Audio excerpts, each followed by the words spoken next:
Hey, freaks. This episode of the podcast is brought to you by NatureBox. NatureBox is an amazing company. Healthy, delicious, and nutritious snacks. Everything from dried fruit to nuts to little fig bar type stuff. They just have all sorts of tasty shit. And I got a deal for you. Use the coupon code in the description box below at checkout and save $10 off your first box. It's something like $19 a month. And let's face it, if you're buying Doritos and Cheetos and all that shit, think about how much you're spending in the stores, NatureBox is a great way to go. You get 5 bags per box, and you pick what you want in your box each month. That just sounds dirty.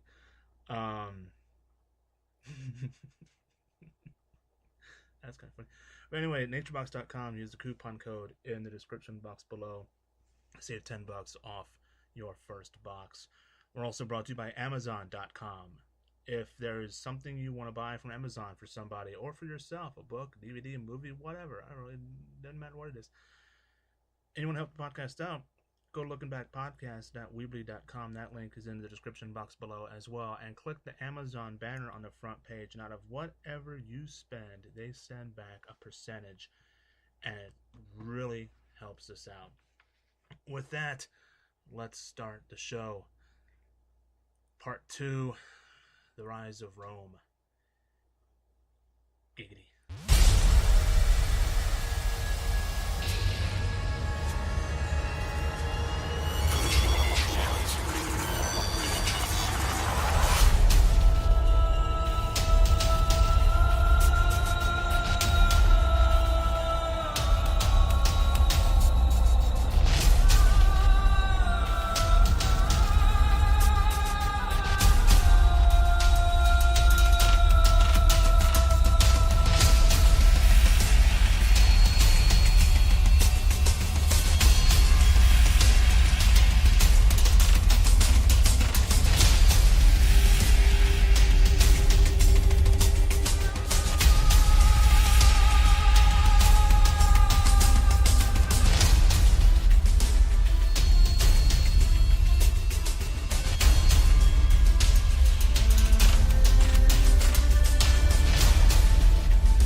What is going on, ladies and gentlemen? Welcome to another episode of Looking Back. We're continuing with our epic series on ancient Rome. I have no idea how long this thing is going to be. That's what she said. And actually that's he. If it's she, that's yeah. Anyhoozle, we're continuing our series on ancient Rome, and we're just going to start. If you haven't listened to the introduction, then I do recommend you listen to that, just so you get an idea of basically how Rome came to be Rome. We're going to talk about the monarchy with Rome and just what made up the monarchy. We might get into some of the legendary kings. Right offhand, I don't know, but we'll definitely get into the monarchy. So with that, let's get going. The kings, if you don't count Romulus, who according to legend held office by virtue of being the city's founder, were all elected by the people of Rome to serve for life, with none of the kings relying on military force to gain or keep the throne. The insignia of the kings of Rome were 12 lictors.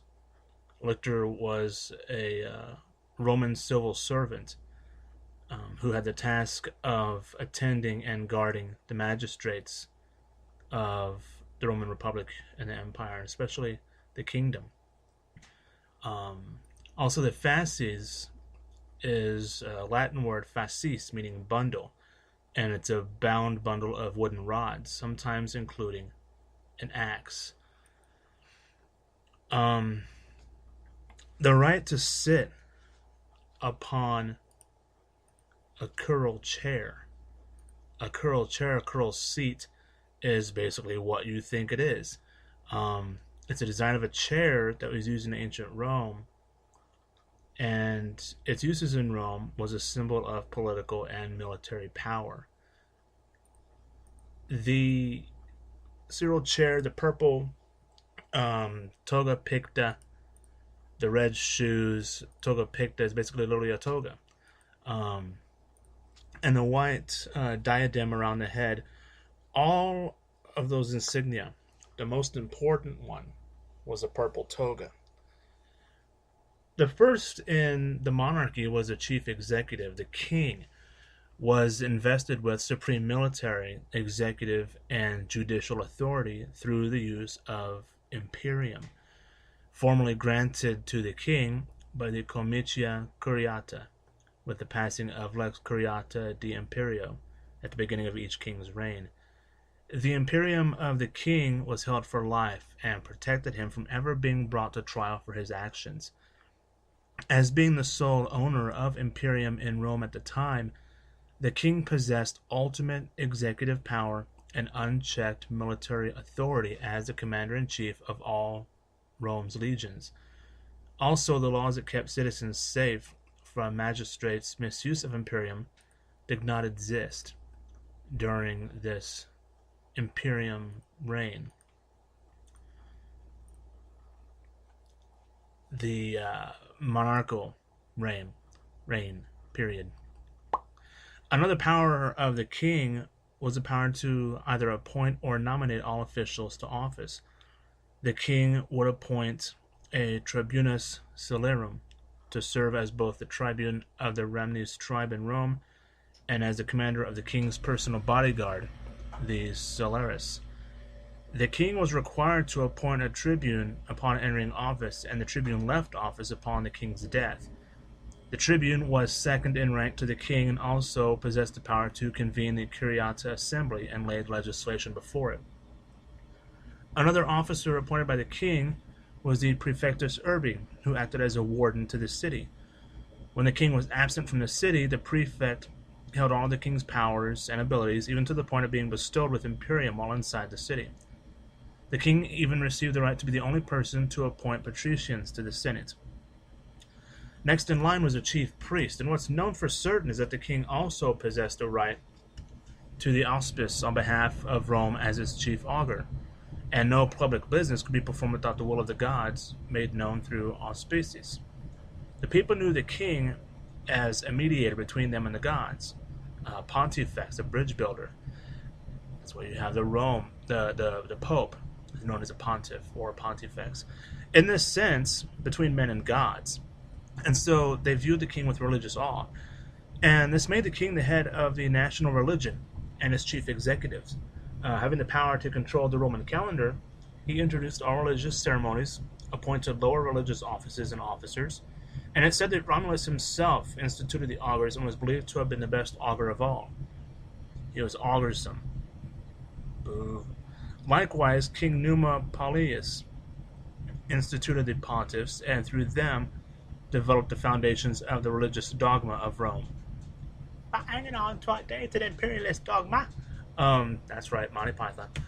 Under the king, the Senate and the Curiate Assembly had very little power and authority, and they were not independent bodies, and that they didn't possess the right to meet together and discuss questions of the state at their own will. They could only be called together by the king, and could only discuss the matters that the king laid before them. While the Curiate Assembly didn't have the power to pass laws that had been submitted by the king, the Senate was effectively an honorary council. It could advise the king on his actions, but by no means could they prevent him from acting. The only thing the king couldn't do without the approval of the Senate and the Curiate Assembly was to declare war against a foreign nation. The king's imperium both granted him military powers and qualified him to pronounce legal judgment in all cases as a Chief Justice of Rome. Though he could assign pontiffs to act as minor judges in some cases, he had supreme authority in all cases brought before him, both civil and criminal. This made the king supreme in times of both war and in times of peace. While some writers believed there was no appeal for the king's decision, others believed that a proposal for appeal could be brought before the king by any patrician during a meeting of the Curiate Assembly. To assist the king, a council advised him during all trials, but this council had no power to control his decisions. They had two criminal detectives. Castorius Pariti was appointed to him as well as a two-man criminal court, Duumviri Prudianus, which oversaw cases of treason. According to Levi, Lucius Tarquinius Superbus, the seventh and final king of Rome, judged capital criminal cases without the advice of counselors, thereby creating fear among those who might think to oppose him. When a king died, Rome entered a period of integrum. Supreme power of the state would dissolve to the Senate, who was responsible for finding a new king. They would assemble and appoint one of their own members to serve for a period of 5 days, known as the Interrex, with the sole purpose of nominating the next king of Rome. After the 5-day period, the Interrex would appoint, with the Senate's consent, another senator for another 5-day term, and this process would continue until a new king was elected. Once the Interrex found a suitable nominee to the king, he would bring the nominee before the Senate would review him, and if the Senate passed the nominee, the Interrex would convene the Curiate Assembly and preside over the election of the king. Once proposed to the Curiate Assembly, the people of Rome could either accept or reject him. If accepted, the king-elect did not immediately enter office. 2 other acts had to take place before he was invested with the full regal authority and power. First, it was necessary to obtain the divine will of the gods, respecting his appointment by means of the auspices, since the king would serve as high priest of Rome. This ceremony was performed by an augur, who conducted the king-elect to the citadel, where he was placed on a stone seat as the people waited below. If found worthy of the king, the augur announced that the gods had given favorable tokens, thus confirming the king's priestly character. The second act which had to be performed was the conferral of the imperium upon the king.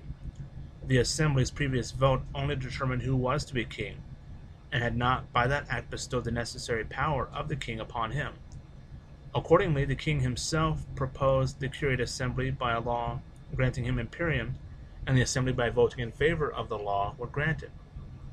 In theory, the people of Rome elected their leader, but the Senate had most of the control over the process. According to legend, Romulus established the Senate after he founded Rome by personally selecting the most notable men who were wealthy with legitimate wives and children, to serve as council for the city. As such, the Senate was the king's advisory council, known as the Council of State. The Senate was composed of 300 senators, with 100 representing each of the 3 ancient tribes: the Ramnes, the Latins, the Tetes, the Sabines, and the Luceres, the Etruscan tribes. With each tribe, a senator was elected and selected from each of the tribe's 10 curiae. The king had the sole authority to appoint senators, but this selection was done in accordance with ancient custom. Under the monarchy, the king possessed very little power and authority, as the king held most of the political power of the state and could exercise those powers without the Senate's consent. The chief function of the Senate was to serve as the king's counsel and be his legislative coordinator. Once legislation proposed by the king passed the Comitatus Curiata, the Senate could either veto it or accept it as law. The king was by custom to seek the advice of the Senate on major issues. However, it was left to him to decide what issues, if any, were brought before them. He was free to accept or reject their advice as he saw fit. Only the king possessed the power to convene the Senate, except during the interregnum, during which the Senate possessed the authority to convene itself. On the next episode, we'll get into the legendary kings of Rome, starting with Romulus, ending it with Tarquinius Superbus, and we'll get into the Republic and what happened there on a future episode. So thanks for listening. I really appreciate it. Until next time, take care of yourself and each other. That's the end of my show. Donk.